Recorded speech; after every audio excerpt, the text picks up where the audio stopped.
नमस्कार दोस्तों, अगर आपने HSG का टेस्ट कराया है और आपकी ट्यूब ब्लॉकेज आई है, आप इस चिंता में हैं कि आखिर ये ट्यूब ब्लॉकेज कैसे हो गई। हमने तो कोई ऐसा एबॉर्शन नहीं हुआ, हमारी कोई ऐसी हिस्ट्री नहीं है, टीबी का इन्फेक्शन हमें नहीं हुआ, फिर भी ट्यूबल ब्लॉकेज कैसे हो गई। तो थोड़ा सा पीछे जाइए, रिवाइंड कीजिए और सोचिए, क्या आपको कभी बहुत सिवियर पेल्विक इन्फ्लेमेटरी डिजीज हुई थी, यानी कि आपको कभी यूट्रस के आसपास का सिवियर इन्फेक्शन तो नहीं हुआ था।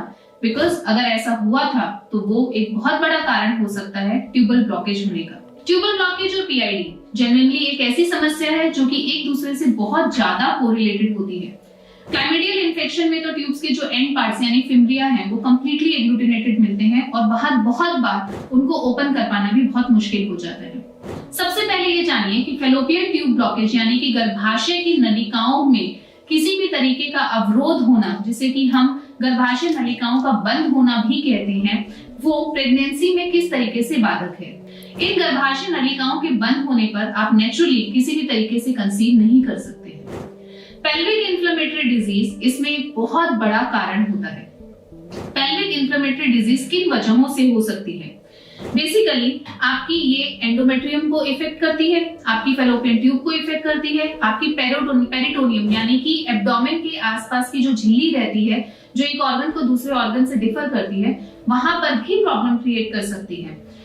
इसके कारण क्या हो सकते हैं? किसी भी तरीके का वेजाइनल इन्फेक्शन अगर आपको पहले कभी हुआ है और वो बहुत लॉन्ग टर्म तक रहा है, स्पेशली क्लैमिडियल इन्फेक्शन अगर है, यानी कि सफेद पानी जो बदबूदार रहता है और वो अंदर दही की तरह जमा रहता है, तो वैसा इन्फेक्शन ट्यूबल ब्लॉकेज करने में बहुत ज्यादा सक्षम रहता है। तो अगर ऐसे किसी इन्फेक्शन से आप जूझ रहे हैं तो आप उसका ट्रीटमेंट जरूर करवाइए।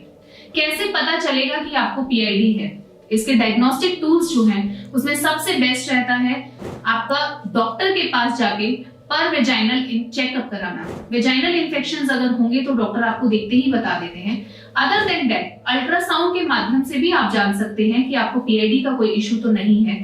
कई बार सर्विक्स के माउथ पर बहुत इरोजन्स हो जाते हैं, स्पेशली मिसकैरेज के बाद जब डीएनसी होती है तब हो जाते हैं, या फिर आपने कोई इंट्रा यूट्राइन डिवाइस यूट्रस में डलवाया है, जैसे कि कॉपर टी हम बहुत बार डलवाते हैं, तो ऐसी वजहों से भी इंफेक्शंस आपके यूट्रस के अंदर ट्रैवल करते हैं और वो पीआईडी की समस्या को क्रिएट कर सकते हैं। सबसे पहले पीआईडी को रिजॉल्व किया जाएगा। तो जब आप कोई भी पेशेंट हमारे पास ट्यूबल ब्लॉकेज के लिए आता है तो हम उसके रूट कॉज को जज करते हैं कि ब्लॉकेज किस वजह से है। तो पीआईडी आपको जिस वजह से हुआ है उसके अकॉर्डिंग उसका मेडिसिन प्रिपेयर किया जाता है और वही मेडिसिन आपको प्रिस्क्राइब की जाती हैं। उसके साथ साथ थेरेपी की जाती है तो रिजल्ट्स हमें बहुत अच्छे मिलते हैं। आप ऐसा मानिए कि मार्वलस रिजल्ट्स मिलते हैं और ऐसे ट्यूबल ब्लॉकेज को रिजॉल्व किया जाता है। बहुत बार पेशेंट्स को ऐसा लगता है कि सिर्फ उत्तरवस्ती करेंगे तो ट्यूब खुल जाएंगी। जब तक आप उसकी जड़ में जाकर उसके अकॉर्डिंग उसके साथ साथ मेडिसिन नहीं लेंगे, पंचकर्मा प्रोसीजर प्लान नहीं करेंगे, सिर्फ उत्तरवस्ती कराने से ट्यूब्स नहीं खुलेंगी। तो इसलिए दोनों चीजों का एक कॉम्बिनेशन होना, आपके डॉक्टर के और आपके बीच की वो समझ होना आपकी हिस्ट्री के अकॉर्डिंग बहुत ज्यादा इंपॉर्टेंट है। तो ऐसी कोई समस्या अगर आपको है तो आप आयुर्वेदा के किसी भी सेंटर पर कांटेक्ट कर सकते हैं। यकीन मानिए आप निराश नहीं होंगे। प्लान्ड वे में किया हुआ ट्रीटमेंट, आयुर्वेद को समझ के किया हुआ ट्रीटमेंट कभी भी निराश नहीं करता। धन्यवाद।